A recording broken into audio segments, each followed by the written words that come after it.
جمعے کی فضیلت۔ نبی کریم صلی اللہ علیہ وسلم نے فرمایا، جو شخص جمعے کے دن غسل کرے اور خوب اچھی طرح سے پاکی حاصل کرے اور تیل استعمال کرے یا گھر میں جو خوشبو میسر ہو استعمال کرے، پھر نماز جمعہ کے لیے نکلے اور مسجد میں پہنچ کر دو آدمی کے درمیان گھسے، پھر جتنی ہو سکے نفل نماز پڑھے اور جب امام خطبہ شروع کرے تو خاموشی سے سنتا رہے، تو اس جمعے سے لے کر دوسرے جمعے تک سارے گناہ معاف کر دیے جاتے ہیں۔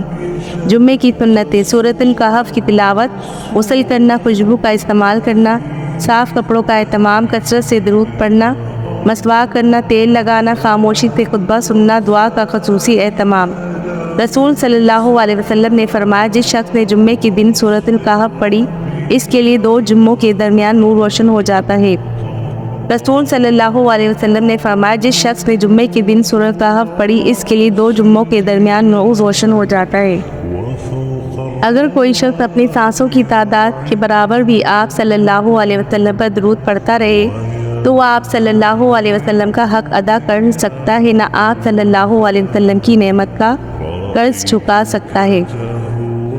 اللہ کے بندو، حبیب الہی سیدنا محمد صلی اللہ علیہ وسلم پر درود بھیجنے کو لازم پکڑو، کیونکہ جب اللہ سبحانہ تعالیٰ کسی بندے کے ساتھ بھلائی کا ارادہ کرتا ہے تو اس کی زبان پر محمد صلی اللہ علیہ وسلم پر درود کو جاری و ساری کر دیتا ہے۔ شب جمعہ، کثرت سے درود شریف۔ اللہ سبحانہ تعالیٰ قرآن کریم میں ارشاد فرماتے ہیں، بے شک اللہ اور اس کے فرشتے نبی پر درود بھیجتے ہیں، اے ایمان والو تم بھی آپ صلی اللہ علیہ وسلم پر درود و سلام بھیجو۔ جمعے کی رات اور دن میں رسول صلی اللہ علیہ وسلم پر کثرت سے درود بھیجنا سب سے افضل اعمال میں سے ہے۔ رسول صلی اللہ علیہ وسلم نے فرمایا، جو مجھ پر ایک مرتبہ درود بھیجتا ہے، اللہ سبحانہ تعالیٰ اس پر 10 مرتبہ رحمت فرماتے ہیں۔ ایک مرتبہ درود بھیجنے پر اللہ سبحانہ تعالیٰ کی 10 رحمتیں نازل ہوتی ہیں، اور 10 مرتبہ درود بھیجنے پر 100 رحمتیں، اور 100 مرتبہ درود بھیجنے پر 1000 رحمتیں، اور 1000 مرتبہ درود بھیجنے پر 10,000 رحمتیں۔ سبحان اللہ! اس میں تو سبقت لے جانے والوں کو چاہیے کہ ایک دوسرے سے سبقت لے جائیں۔ آج شب جمعہ اور کل روز جمعہ درود شریف کی کثرت سے تسبیحات پڑھنی ہے، انشاءاللہ نبی صلی اللہ علیہ وسلم پر بھیجنے کے لیے مسنون درود۔ صحابہ کرام نے عرض کیا، یا رسول اللہ صلی اللہ علیہ وسلم پر درود کیسے بھیجیں؟ آپ صلی اللہ علیہ وسلم نے فرمایا، کہو اللہم صلی علی محمد وعلی ازواجہ وذریاتہ کما صلیت علی ابراہیم وبارک علی محمد وعلی ازواجہ وذریاتہ کما بارکت علی ابراہیم انک حمید مجید۔ اے اللہ، درود بھیج محمد صلی اللہ علیہ وسلم پر اور آپ صلی اللہ علیہ وسلم کی ازواج اور اولاد پر، جیسا کہ تو نے درود بھیجا آل ابراہیم پر، اور برکت نازل فرما محمد صلی اللہ علیہ وسلم پر اور آپ صلی اللہ علیہ وسلم کی ازواج و اولاد پر، جیسا کہ تو نے برکت نازل فرمائی آل ابراہیم پر، بے شک تو تعریف کے لائق اور بزرگی والا ہے۔ اے اللہ، محمد صلی اللہ علیہ وسلم کی آل پر رحمت نازل کر، جیسا کہ تو نے سیدنا ابراہیم علیہ السلام اور ان کی آل پر رحمت نازل کی، یقیناً تو قابل تعریف بڑی شان والا ہے۔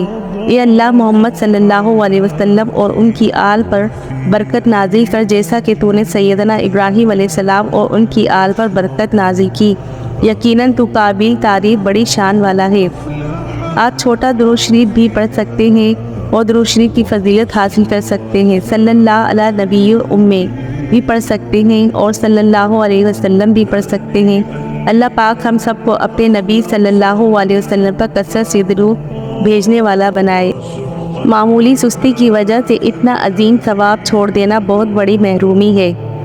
محمد صلی اللہ علیہ وسلم نے ارشاد فرمایا، جس نے جمعے کے دن غسل کیا اور کرایا، اول وقت میں آیا، خطبہ میں شروع سے حاضر رہا، پیدل چل کر آیا، سوار ہو کر نہ آیا، امام سے قریب ہو کر توجہ سے خطبہ سنا، خطبے کے دوران میں فضول حرکت نہ کی، اسے ہر قدم کے بدلے 1 سال کے عمل یعنی 1 سال کے روزے اور قیام کا ثواب ملے گا۔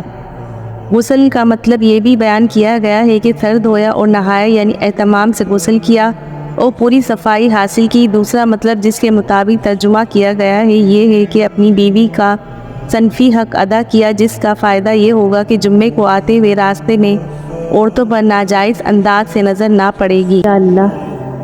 تعالیٰ جمعے کے دن ہماری اس دعا کو قبول فرما جسے ہم کہہ نہیں سکتے، اور ہمارے دلوں میں بسنے والی ہر دعا کو قبول فرما۔ آمین یا رب العالمین۔ جزاک اللہ۔